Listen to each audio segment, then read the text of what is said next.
Salamat, Rafi. Isang buntis po at kaniyang dinadalang sanggol ang nasawi matapos bumangga ang kanilang sinasakyang kotse sa isang nakaparadang truck sa Tagkawayan, Quezon.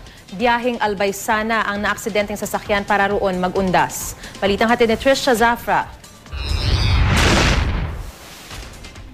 Animoy na yuping lata ang kotseng ito matapos bumangga sa nakaparadang 10-wheeler sa Quirino Highway sa Tagkawayan, Quezon. Mula Cavite pa Albay daw sana ang kotse para doon magundas. Nasawi ang driver nitong si Danilo Arevalo dahil sa head injury. Kritikal ang kondisyon ng isa pang sakay nito na buntis na si Marisa Liandinar nang isugod sa ospital.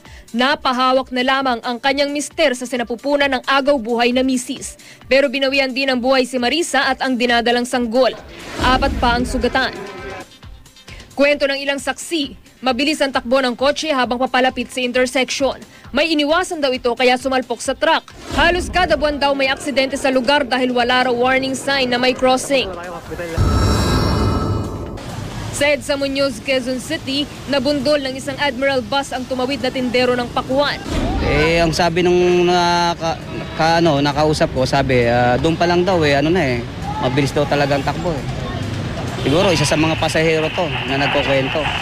Kaya nasabi niya na talaga mabilis. Hawak ngayon ng mga otoridad ang driver. May representative na ang bus company sa ospital para tugunan ang pangangailangan ng biktima. Sa Davao City, sugatan ng driver at pahinante ng nahulog na 10-wheeler sa gilid ng tulay. Giit ng driver, nagkaberya sa makina kaya nawalan siya ng kontrol. Pero hinala ng pulisya. Lasing ang driver na kanya namang itinanggi. Trisha Zafra, GMA News.